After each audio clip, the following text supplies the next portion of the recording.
bem-vindos ao CEAPcast. Hoje eu estou aqui do lado do Roosevelt Lima com uma convidada super especial, uma das mais esperadas. Eu estou falando ninguém mais, ninguém menos do que Isabel Baggio, presidente da Abcred e também do Conselho de Administração do Banco da Família. Roosevelt, qual a tua expectativa? A melhor possível, né? Conhecer toda essa dinâmica dessa mulher empreendedora, dinâmica, né? Que começou todo um trabalho belo lá no Banco da Família, né? Lá em Lages. Então, a expectativa é a melhor possível. Olha só, então atender a expectativa de duas pessoas, de uma já é um desafio, de duas mais ainda, mas agradecer muito a possibilidade de estar aqui com vocês, de comemorar aqui nesse dia tão especial, esses dias tão especiais que é o aniversário do CEAP, me dá muita satisfação, porque, enfim, o CEAP é uma instituição grande, respeitada, de credibilidade, já fez bem para muitas pessoas, e tenho certeza que vai continuar fazendo isso com maestria. E aí, entrando um pouco na minha história, bom, o CEAP tem 36 anos e aí o Banco da Família tem 26, praticamente, né? É um filhote um pouquinho mais novo, mas aprendendo muito com o que o CEAP já fez, com o que está fazendo. Então, a minha expectativa sempre é muito boa e me sinto bastante em casa, apesar da distância, né? Eu venho de Santa Catarina, da região fria de Santa Catarina, da Serra, mas o sonho foi o mesmo, em criar o CEAP, criar o Banco da Família. Então, lá no final dos anos 90, eu exerci a presidência da Associação Comercial de Lages, e a cidade de Lages, então, está no centro do estado de Santa Catarina. É uma das regiões mais pobres em depressão de Santa Catarina, apesar de ser um estado pujante, muito desenvolvido, mas também tem lá suas dificuldades. E Lages passava nessa época também muita dificuldade, porque as pessoas que são os nossos clientes ainda, um perfil de pessoas de baixa renda que queriam empreender, não tinha crédito. Se a gente fala que hoje ainda nós temos dificuldade de dar acesso, mas imagine algo há 26 anos atrás. Então, nós começamos numa união entre prefeitura, associação empresarial e o SEBRAE, fizemos uma pesquisa e nessa pesquisa detectamos que as pessoas que estavam nos bairros, principalmente, não tinham acesso a crédito. E nessa época o crédito ainda, né, as microfinanças ainda começavam de forma muito lenta, todos estávamos aprendendo. E, claro, não foi diferente conosco. Então, nós começamos um projeto sem saber muito bem o que a gente estava fazendo. Essa é a verdade. A gente queria ajudar as pessoas, queria dar uma condição de trabalho para as pessoas, mas o Brasil, nessa época, era bastante incipiente ainda. Então, nós começamos a olhar um pouquinho dos modelos internacionais para ver como é que a gente ia se movimentar. E aí nós nos filiamos à rede mundial Banco da Mulher, o Women's World Bank, que ainda funciona, hoje é uma associação internacional de instituições de microfinanças. E nós começamos, então, a aprender, porque no Brasil ainda tinha pouca experiência. Isabel, isso foi nos anos... 98, fim de 98, mas nós começamos o processo lá por 96. 96. Aí, nesse período, você fazia o que lá em Lages? Você trabalhava com o quê? Bem, eu trabalhava numa empresa da minha família. Meu pai, muito empreendedor, me colocou esse sanguezinho aí que não parou mais até hoje, de empreender e de também dividir não só o seu trabalho, mas também dentro do movimento associativo ele era muito ativo. E aí eu fui mesmo criticando inicialmente, porque eu não compreendia muito bem isso, eu não tenho por que não esconder, mas eu dizia, como que você faz isso? Por que você faz isso? Se envolver com tantas pessoas, trabalhar para os outros. E aí, quando eu me vi muito envolvida nisso. Mas, então, eu trabalhava numa empresa que hoje não existe mais, que foi encerradas as atividades na pandemia, o que me custou muito, né, muita dor, porque me emociono até. Né? Num jornal de 80 anos, eu simplesmente tive que fechar. Mas, enfim, coisas da vida, aprendizado, e que... Ele foi diretor, eu substituí ele na direção e a mídia como um todo, fazendo um parênteses aqui, o assunto é microfinanças, mas a mídia como um todo teve muitas modificações nos últimos tempos, né? E a gente vê que a mídia impressa, principalmente, acabou-se. por vários motivos, principalmente do crescimento da mídia eletrônica, das redes sociais. Então, todo mundo era jornalista, inclusive é hoje, então, blogueiros, pessoas que movimentam as redes sociais. E aí o processo de velocidade, né, que era um jornal impresso, que a notícia era de ontem e se entregava hoje, já não dava mais. Bom, isto posto, tomei, né, busquei todas as minhas forças e encerrei as atividades. Então, mas voltando, trabalhava nas empresas do meu pai, tinha rádio, tinha gráfica, tinha jornal, e aí, no paralelo, eu era presidente da Associação Empresarial e, no paralelo, construindo o Banco da Família, que nasceu o Banco da Mulher. E como é que era família, presidente da associação, o jornal, como é que era ter Era uma confusão. Era uma confusão, era muito trabalho. Sempre trabalhei muito. Comecei a trabalhar com 18 anos e não parei até hoje. E também não pretendo parar, porque me dá muita energia o trabalho. Me mostra que eu posso fazer por mim mesmo e posso fazer pelas outras pessoas. E está tudo certo. Essa pergunta porque para nós já é difícil, né? A nossa jornada. E aí eu pergunto, para a mulher é muito mais difícil. Sim. Como é que consegue, até para servir, né, por exemplo, para tantas mulheres, né, para as meninas que estão chegando também, exemplos como o seu, como o de Cláudia, que são mulheres fortes, que chegaram, que venceram, que são presidentes de organizações como o CEAP Brasil, como o Banco da Família, como a Bicred, né, que fazem muito sucesso. Então é muito bom a gente poder contar essa história, é muito bom contar que é possível e que vocês fazem a diferença. Eu fiz uma das escolhas na minha vida, não ter filhos. Isso, então, talvez resolva uma parte da pergunta. Certo. Porque, enfim, eu não acho que a gente pode ter e pode não ter. A minha escolha foi não ter. Né? E eu queria colocar energia na minha carreira. Queria ter mais liberdade. Não tive tanta, porque depois cuidei dos meus pais idosos. Então, mais ou menos, eu tive que me equilibrar dessa maneira e cuidar, então, das pessoas e cuidar da casa, cuidar deles, levar médico. Então, foi uma substituição que não estava no meu plano, mas nos planos de Deus estava. Né? Claro, então, eu fiz isso, cuidei dos dois, né? Os dois já faleceram, e aí eu entendi que a minha missão, então, seria com eles. Mas, voltando ao tempo, trabalhava desde muito cedo, da manhã, até muito tarde da noite. E assim, sempre controlando muito o relógio, agora eu vou aqui, vou ali. E tive que aprender a dizer um pouco de não, porque eu sempre queria fazer mais. E aí chegou uma hora que eu disse, não, Isabel, vamos controlar um pouquinho o tempo, vamos priorizar as coisas, porque não é possível querer fazer tudo, porque, enfim, isso não é possível. E dentro disso, eu fui fazendo a gestão do tempo hoje, com o meu desligamento da empresa da família, porque não existe mais. Então, hoje eu divido meu tempo entre o Banco da Família, e aí eu pude assumir a Bicred, então, porque o Banco da Família tem uma estrutura profissional de muita qualidade. Então, aí eu assumi, inclusive, sucedi a Cláudia na presidência da Bicred. Então, eu pude me entregar, me doar, pela causa. Eu acho que a causa das microfinanças além de gerar um impacto muito grande na vida das pessoas, é uma missão. Né? É um celibato, diria dessa maneira, porque a gente vê assim, nas pequenas coisas ou nos pequenos valores que as pessoas recebem, verdadeiras transformações. Claro. E isso é o melhor pagamento para qualquer trabalho. É verdade, eu tive a oportunidade de estar lá. Primeiro, a oportunidade de ver o quanto você é conhecida lá na cidade, né? Sim. Todo mundo conhece, todo mundo sabe quem é Isabel, para todo canto que a gente vai. É uma cidade de 170 mil habitantes. Não, é como São Luís, que tem aí 1 milhão de habitantes, então fica um pouco mais fácil. Mas para 170 mil habitantes, assim mesmo, todo mundo assim, conhece. 170 mil habitantes é uma cidade. É muita gente, né? E a Isabel é referência lá. E eu também pude acompanhar muito do trabalho que é feito lá pelo Banco da Família. Em um dos depoimentos, né, a senhora diz assim, quem escolheu esse nome escolheu muito bem, porque o banco realmente é um banco da família, né?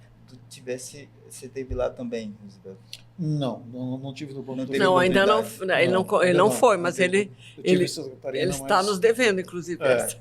Não- é uma dos meus objetivos, conhecer a experiência Pois, localmente. eu vou te dizer que é uma excelente oportunidade, uma excelente experiência ir até lá e conhecer o trabalho que o Banco da Família está fazendo. Mas vamos lá. É. O Banco da Família, como é que nasce, como é que ele evolui, porque ele experimenta um crescimento muito grande nos últimos anos. Como é que isso acontece? Então, primeiramente, o Banco da Família nasceu para atender então a população da cidade de Lages. Bom, observando o entorno, nós vimos também que seria uma oportunidade de negócio, né? Negócio, uma organização social, uma empresa social, mas que também tem a sua perspectiva empreendedora, porque seria até uma contradição nós sermos uma organização que financia o empreendimento e nós não fazermos isso. Então, seja com fins lucrativos ou sem fins lucrativos, a gente precisa empreender e precisa gerar resultado. Então, ali tinha oportunidade, sim, tinha pessoas que precisavam do nosso trabalho e aí nós fomos expandindo a área de atuação. Então, saindo de Lages, indo para a Serra de Santa Catarina. A partir daí, nós fomos também, paralelo à criação do Banco da Família, que foi Banco da Mulher, e em 2003 trocou de nome. Nasceu como Banco da Mulher. Nasceu como Banco da Mulher, mas tinha coisas muito engraçadas até, vamos falar dessa maneira. Tinham homens que queriam pegar o crédito e não iam porque era Banco da Mulher. E aí aparecia a mulher na entrevista e quando ela não sabia responder algumas coisas, o homem aparecia. E muito similar à nossa situação, né? Que a gente nasceu como a ADIM, né? Associação para as Mulheres da Economia Informal, né? Era 100% mulher. Então, e aí eu brigava muito, porque como nós fazíamos parte de uma rede internacional, e nós éramos pequeníssimos, quando nós chegávamos lá e encontrávamos, por exemplo, instituições da Índia, da África, era quase uma humilhação os números. E aí eles diziam para nós, como vocês têm 1.000 clientes e o Brasil tem 220 milhões de habitantes? Que insignificância é essa? E aí eu voltava das nossas reuniões quase desesperada. Como que a gente faz para crescer? E, na verdade, ainda é um desafio. Para as microfinanças brasileiras, ainda é um grande desafio. Se são 220 milhões de habitantes, a gente precisa atender as pessoas e criar impacto e criar crescimento. Ainda o desafio é gigantesco. Mas naquela época era pior ainda. Então, aí o que aconteceu? Nós começamos a olhar as organizações de fora do Brasil para ver como eles operavam, porque já tinha mais tempo de vida e tinha uma boa referência. E com isso nós fomos crescendo para a região de Santa Catarina. Paralelamente, o governo de Santa Catarina criou um programa de fomento às microfinanças. E foram criadas lá em Santa Catarina, regionalmente, várias instituições semelhantes, que hoje estamos em 14, que são 14 instituições regionais que, numa época, atendiam suas micro-regiões. São todas os CIPs? Todas os CIPs. Okay. E aí nós criamos, então, uma associação das instituições operadoras de microfinanças de Santa Catarina, que hoje essa instituição que corre no paralelo com a Bicred, né, simultaneamente, mas cooperativamente também. Algumas são sócias de ambas as organizações. E aí nós começamos a receber como associados também organizações do Rio Grande do Sul e do Paraná, que estavam soltas, que foi uma época que a Bicred tinha uma atividade um pouco mais tímida, vamos dizer assim. Hoje, talvez não precisaria ter as duas, mas na época foi necessário, porque nós éramos 15, e aí precisávamos falar a mesma linguagem, e por isso nós criamos, então, a Bicred, a Ancred, que eu fui uma das fundadoras. Bom, e aí o governo de Santa Catarina criou esse programa, entrou com algum subsídio, o Banco de Desenvolvimento de Santa Catarina, e aí o Banco da Família começou a crescer. Bom, então hoje nós atendemos a faixa à direita e à esquerda da BR-116. Nós estamos no meio do caminho entre Curitiba e Porto Alegre. Então, aquela faixa de centro do Brasil, à direita e à esquerda, nós atendemos. Então, nós temos uma operação que vai nessa faixa de Santa Catarina para cima e de Santa Catarina para baixo. Essa é a faixa. E temos agora uma operação, começamos há um ano e pouco, uma operação digital nacional. Então, esse é o nosso processo de expansão. Hoje já atendemos clientes de 9 estados da federação, mas atendendo com a mesma metodologia que nós atuamos, né? Nós, CEAP, Banco da Família e as demais, que atendemos com um agente de crédito. Então, é uma pessoa que atende uma outra pessoa, apesar da distância. E aí, claro, a tecnologia nos ajuda para que essa proximidade seja a maior possível e que nós consigamos ter segurança também no pagamento do crédito, porque é disso que nós estamos falando. Crédito bem concedido gera o pagamento. Crédito mal concedido gera problema para ambos, ou seja, para o CIP, para a organização de microfinanças, tanto para o cliente. Perfeito. E quando é que a gente tem uma transição ali no Banco da Família de microcrédito para microfinanças? Quando é que isso acontece? Isso acontece lá em torno de 2006, mais ou menos. O que nós fomos percebendo ao longo do tempo? O nosso cliente que tinha, vamos lá, falar tecnicamente, vamos falar alguém que fazia costura em casa, uma costureira. Tinha lá sua máquina, essa máquina estava dentro do quarto, porque é assim que funciona, e ao dormir ela tirava todas as coisas de cima da cama, seja tecidos, modelagem, roupas para fazer reforma, e alocava em algum espaço do quarto, dormia, no outro dia recolocava todas as coisas em cima da cama e continuava seu trabalho. Em algum momento ela precisou fazer um aumento de uma peça na casa para poder alocar melhor a sua sala de costura. Bom, então começou a discussão. Isso é uma reforma na casa ou é uma reforma no espaço de trabalho? E aí nós começamos a entender o seguinte: por que essa pessoa não tem direito a fazer uma reforma na sua casa, mesmo que o trabalho dela não seja na casa, que seja na casa ao lado ou que seja na outra esquina? E aí nós fomos percebendo que as pessoas não tinham crédito para esse tipo de atividade. Aí nós começamos. O começo foi um pouco complexo, porque o entendimento do conceito no Brasil ainda não era bem aceito. Sim. Mas fora do Brasil isso funcionava muito bem.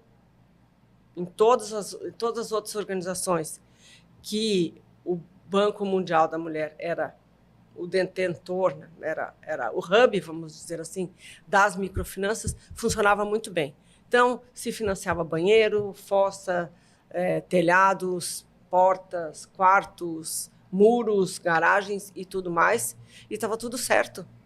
Então, aí nós começamos com uma certa timidez, fazer isso experimentalmente. E a partir daí nós não paramos, nós só crescemos. O que foi o impeditivo? O recurso para o financiamento, e aí que nós começamos a buscar recursos internacionais para fazer isso, porque no Brasil não tinha. Limitação de recursos. E ainda é bem limitado. Muito limitado ao crédito produtivo, mas a metodologia mesmo. Nós vamos na casa, enxergamos que a pessoa não tem o banheiro na casa, então é muito simples isso.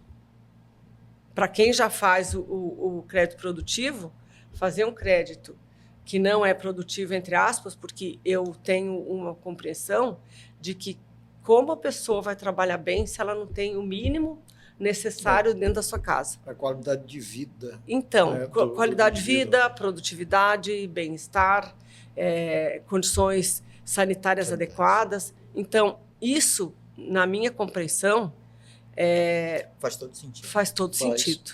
E a pessoa tem muito mais dignidade, tem muito mais vontade de sair, porque tem um depoimento que de tantos que a gente tem lá, uma pessoa que era diarista, então ela é empreendedora, porque ela vai lá, faz o seu trabalho, volta, ela não é empregada, ela é diarista, ela é autônoma, ela vai, limpa uma casa, que seja melhor que a dela, limpa o banheiro, quando ela chega em casa ela não tem banheiro.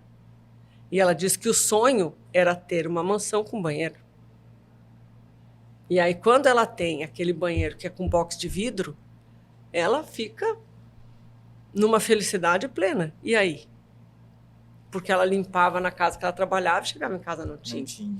Então, isso é uma dicotomia, e aí isso começa a reforçar esse conceito de microfinanças, que nada mais é do que a complementariedade de alguma coisa que é necessária na vida das pessoas.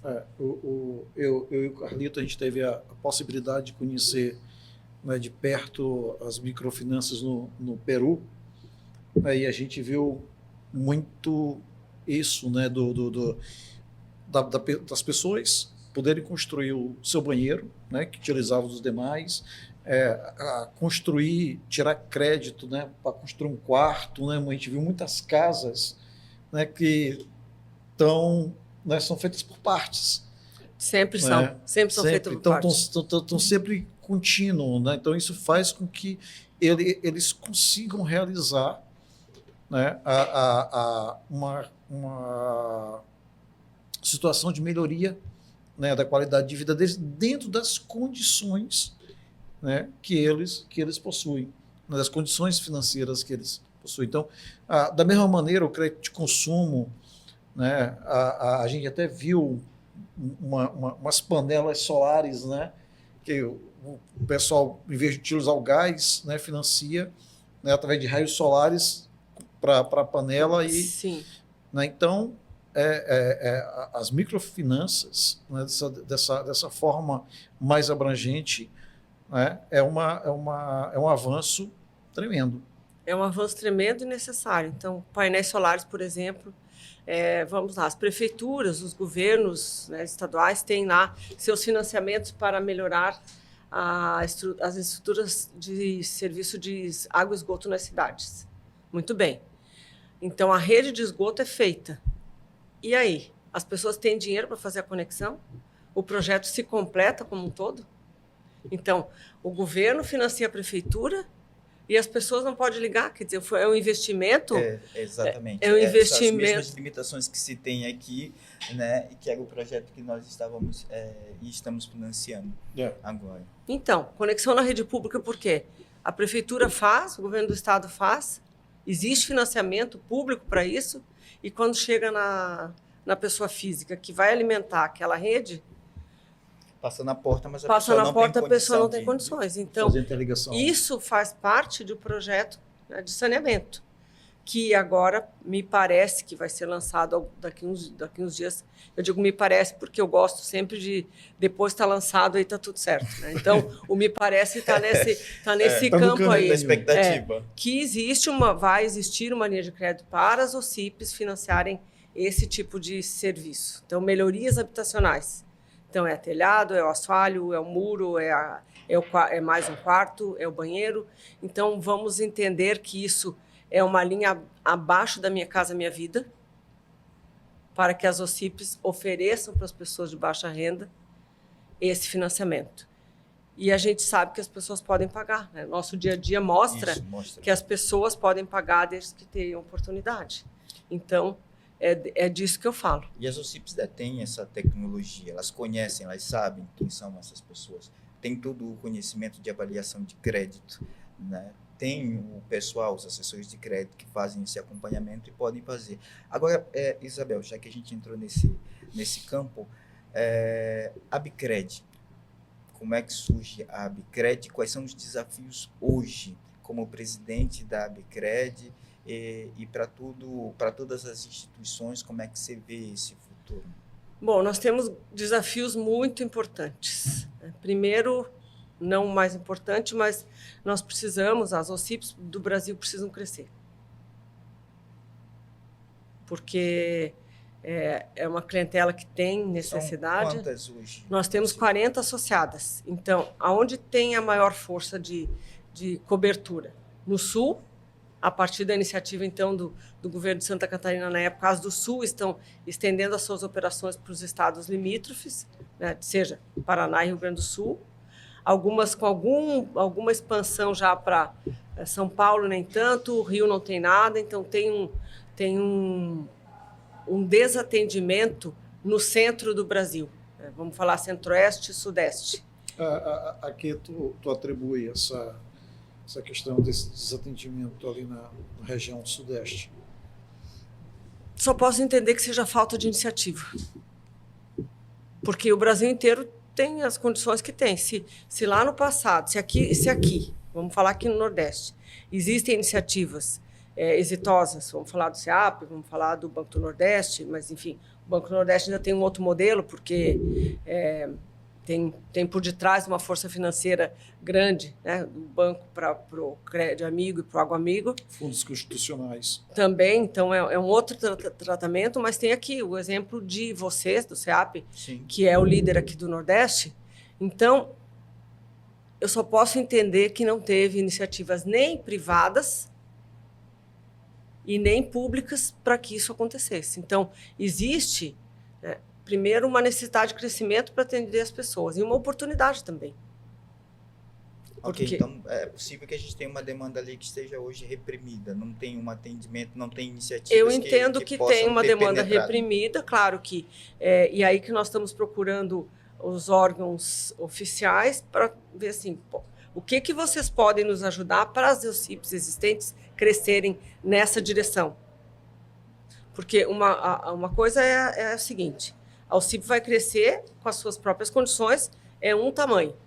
Agora, se ela tiver incentivos governamentais, que eu aí digo, bom, então, assim, o governo federal vai dizer, olha, vocês façam isso e para vocês fazerem isso, eu contribuo com isso. Aí é diferente. Sim. O SEAP vai crescer 20%, 30%. Bom, se o governo federal alocar recursos não reembolsáveis, obviamente, para uma expansão maior, é uma coisa. Se não, cada um cresce com as suas próprias condições. Esse é um ponto. Um outro ponto que nós vamos trabalhar e temos que trabalhar bastante é o aumento de serviços de microfinanceiros para todas, em igual condições. Condições que eu digo, todas as nossas associadas entenderem que elas vão sair do microcrédito produtivo para o mundo das microfinanças. Também é uma oportunidade de crescimento e compreensão que o mundo mudou. Em 30 anos, o SEAP não se movimentou de forma diferente, o Banco da Família também. Então, porque se a gente ficasse fazendo sempre a mesma coisa, alguma coisa ia acontecer. De mal, claro. Exatamente. Seria Então, engolido aí pelo mercado, porque o mundo não para. Veio toda uma tecnologia aí grande, então eu não estou falando só de organizações do terceiro setor como somos. Todo tipo de oferta de crédito por toda parte aparece todos os dias. É igual? Claro que não. Os únicos que fazem como fazem e fazem bem somos nós. Agente de crédito, visita na casa, compreensão da situação de cada um, entendimento de que nem as próprias pessoas sabem que renda tem e que despesas tem. Então, é um processo muito artesanal ainda, mas nós temos que usar muita tecnologia para a gente poder fazer o que a gente precisa fazer com mais velocidade. Se a gente demorasse, o custo seria infinito e a produtividade baixa. Então, nós temos que buscar a tecnologia, né, para nosso trabalho, facilitando o trabalho do agente de crédito, que é a nossa força de vendas. Perfeito. Nós somos quantas instituições, você falou? São 40? 40. 40 instituições. As maiores, hoje, Banco da Família, SEAP, são as que estão encabeçando Sim, hoje a liderança. A liderança da Abcred, na região sul. Então, tem instituições que são Nordeste. Pequenas, mas também precisam crescer, porque senão o mercado vai absorver de uma forma ou de outra. E quais são as movimentações que hoje esse mercado específico das OCIPs está fazendo? Porque nós temos o Banco da Família hoje, ele está fazendo operação em mais 9 estados, não é isso? Uhum. Através de agentes de crédito que estão trabalhando de forma remota. A gente continua com um agente de crédito, que eu acredito que é muito importante para essa operação. Sem dúvida, é importante. A manutenção desse profissional. As outras instituições, de que forma que elas estão caminhando? Como é que você vê isso hoje? Bom, algumas estão trabalhando com representantes autônomos, outras talvez contratando pessoas mesmo remotamente. Existe uma tendência que talvez possa entrar caminho das franquias, franquia propriamente dito, né, que é outro, aí fica um outro modelo. E algumas ainda estão vendo o que vão fazer, mas eu imagino que precisa ser olhado de forma muito profissional isso. Não, o amadorismo já passou. E o voluntariado também já passou. Não que isso não seja feito, mas mesmo o trabalho voluntário tem que ser profissional. Não dá para dizer assim, eu vou ajudar tal pessoa e vou fazer 50 créditos por mês. Não adianta nada, porque não gera impacto. E nós só vamos ser reconhecidos pelo mercado quando a gente gerar impacto. A gente vê muito aí, eu vejo muito acompanhando algumas experiências, né, que trabalham com voluntariado. Eu vou ser um investidor anjo, né, de um valor pequeno, mas quando você vai olhar os números que são atendidos, 50, 100, 200 pessoas no máximo. Isso não gera não adianta impacto, nada. Não. Assim, nós estamos falando do Brasil. 220 milhões de habitantes, é nesse universo que nós temos que trabalhar. Exatamente. Que é um exagero, que é um desafio enorme, porque, enfim, um país continental, com as distâncias e tudo mais. Mas não importa. O mundo nos compara, e quando vêm aí os investidores, os nossos financiadores de fora do Brasil, eles perguntam assim, que impacto você gera? Aí esse número que você diz, 50, eles não vão nos financiar. Porque, ao mesmo tempo, e essa medida aí que tem sido dura contra nós somos a organização do terceiro setor que temos que gerar resultado, porque se a gente não cresce. Mas quando nós vamos buscar recursos, financiamento, o que eles querem olhar? Os números que nós produzimos. Então, essa é uma dicotomia que nós temos que lidar sempre. E aí vem um outro desafio para a Bicred que nós agora vamos encarar de frente, porque eu olhava meio que tangenciando, que nós precisamos buscar uma regulação para o setor. De forma equilibrada, de forma muito própria. Autorregulação. Não, regulação. Regulação mesmo. Regulação mesmo. Ficar embaixo do sistema financeiro, onde uma linha sejamos nós. Porque quando nós vamos falar em organização social, nós estamos lá. Quando nós vamos falar de sistema financeiro, nós não estamos. Então, quando a gente vai buscar alguma situação que tenha a ver com o sistema financeiro, nós não somos reconhecidos. Mas também nós somos penalizados. Então, também voltando às experiências internas. Nós não estamos sob o regulador, mas sofremos. Mas o regulador nos olha e nos penaliza. Penaliza, Então. Estamos no limbo. No limbo. No limbo, com todos os benefícios e os malefícios que tem o limbo. Então, quando a gente fala em América Latina, por exemplo, o Peru, né, que vocês citaram, o Peru achou um modelo de ser regulado sob a supervisão de bancos que o terceiro setor está lá, com uma regulação muito mais leve, obviamente, do que os bancos tradicionais, os bancos comerciais, mas estão ali. Aquele pedacinho que lhes compete. Microfinanças, então, organizações sociais, organizações de apoio ao pequeno empreendedor, estaremos nós ali. Naquele ranqueamento lá, tem banco de investimento, tem os bancos nacionais, as caixas de ahorro, né? Bom, então, mas eles estão ali na supervisão de bancos. O que eu quero dizer com isso? E internamente na Bicred, nós discutimos bastante sobre isso. E chegamos à conclusão que nós não podemos mais sair e ficar à margem de coisas e leis que nos penalizam e nada que nos proteja. Esse é o ponto. Coragem. Desafio. Mas estamos juntos nessa. Todo mundo já entendeu, todos, né? Os associados, o conselho, todo mundo entendeu que isso é importante e necessário. com todo o cuidado que merece essa situação. Porque hoje a gente não tem o regulador, não tem um regulador. Não tem um regulador. A gente tem uma referência que é o Ministério da Justiça, né? Que não entende muitas vezes o que nós fazemos. Exatamente. Aí nós estamos embaixo do Ministério do Trabalho, que também tem tantas outras atividades e que também não é um ambiente, o melhor ambiente. Que fica suscetível às políticas de governo, né? Não tem uma política de Estado, né?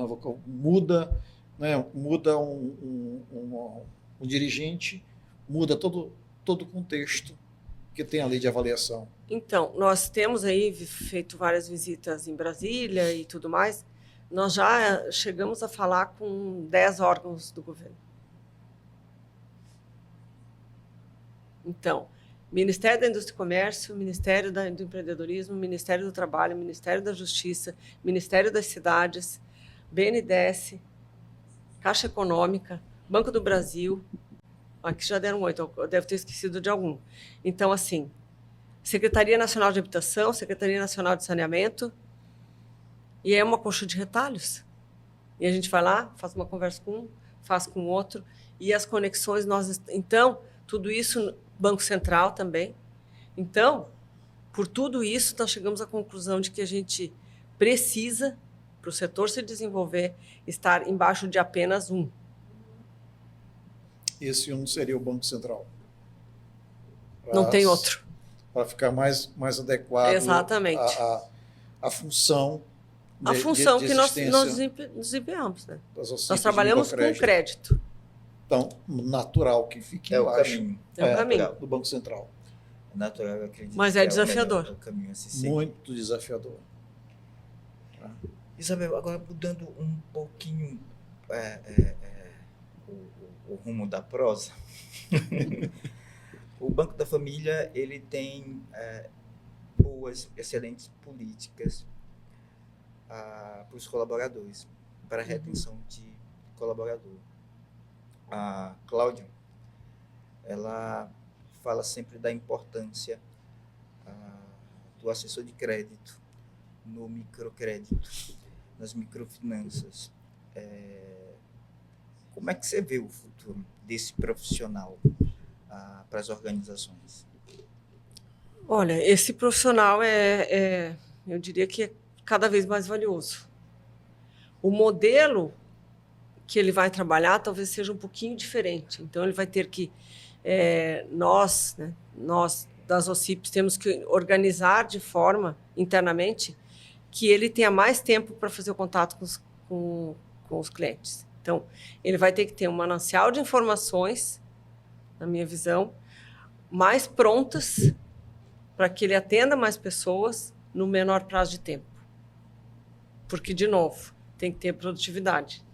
O desafio da produtividade. O desafio da produtividade. Então, se ele ficar muito envolvido no processo, nós perdemos um talento, inclusive, porque ele não é para o processo, ele é para o relacionamento. Exatamente. Então, nesse sentido, eu vejo que ele muda a figura, muda o perfil, não o perfil dele, mas o processo do trabalho dele, para que, então, outras pessoas, antes dele, ele entregue aquilo ali, a pessoa depure aquele processo, entregue ele pronto, que o crédito seja mais aprovado por outras pessoas, mas que ele consiga ter cada vez mais relacionamento. Mas ele é muito importante, é uma força de trabalho muito importante, porque ele está na casa das pessoas, ele está na rua, ele está percebendo as necessidades, ele é o nosso pulmão, vamos dizer assim. Ele é o elo de ligação entre a instituição e a clientela.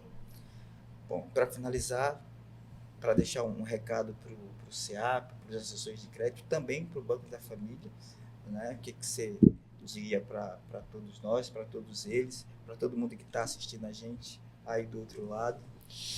Então, o que eu vou dizer? Eu vou dizer que, primeiro, muito feliz de estar aqui, muito grata. Vejo que a gente tem um papel relevante, super relevante na sociedade. Não demagogicamente falando, não gosto disso. Temos bons clientes e temos clientes que não são tão bons. Esse filtro precisa sempre existir. Nós somos organização social, nós não somos filantropia. Então, nós precisamos que as pessoas também entendam o nosso papel. Mas, ao perceber uma pessoa que, vamos lá, de novo não tinha um banheiro, e a felicidade dessa pessoa, né, que, inclusive, quero dar um depoimento rapidamente de uma cliente nossa. Ela financiou um banheiro porque o filho tinha leucemia e não tinha banheiro na casa. Então, era um problema ainda mais grave do que simplesmente o uso de um banheiro por uma pessoa saudável. Esse filho foi para o hospital, do hospital veio a falecer, e ela disse que esse filho e o menino queria muito o banheiro. E aí ela disse que o banheiro foi um presente de Deus pelo filho que ele levou. Nossa. Então, assim, isso é de uma profundidade tão grande Muito grande. que a gente aí acha energia, coragem, disposição para fazer isso que foi feito nesse caso para tantas pessoas. Então, as pessoas que são os nossos clientes e nossos, né? São pessoas lutadoras, são pessoas íntegras, são pessoas de bom caráter e que a gente precisa ajudar. Né? Não no sentido de ajudar porque ela merece isso. Ela luta muito. Ela se desdobra para fazer 1000 coisas durante o dia, para poder conseguir chegar a fazer uma compra no supermercado, porque a família precisa se alimentar. Então, nós precisamos, e é muito bom, poder fazer alguma coisa em benefício da melhora da vida dessas pessoas. Bom, O tempo passou rápido, hein? passou rápido, passou muito rápido. Isabel, muito obrigado. Viu? Assim a gente finaliza. O coração fica apertadinho, porque assim, conversa a gente tem muito, né, para poder arrastar por 2, 3, 4, 5 horas, o dia inteiro aqui de conversa, porque a Isabel tem muita coisa para falar, muita história para contar, muito conhecimento para poder trazer para todos nós. Ela tem uma experiência muito grande em microcrédito, como eu disse no início, é uma das referências em microfinanças aqui no país. E para nós é um grande prazer tê-la recebido aqui. Muito obrigado, não é, Roosevelt? Muito obrigado, Isabel, mais uma vez, pela tua contribuição, por estar presente, por trazer toda essa tua experiência. E a gente espera em outras oportunidades contar, né, com a sua presença, né, e com a sua disponibilidade nas nossas atividades. Obrigada. Faço questão de estar aqui, me sinto super em casa, CEAP irmão do Banco da Família. Você está em casa. Então, me sinto muito à vontade, muito feliz e muito acolhida. Muito obrigada a vocês. Obrigado. Ok, obrigado.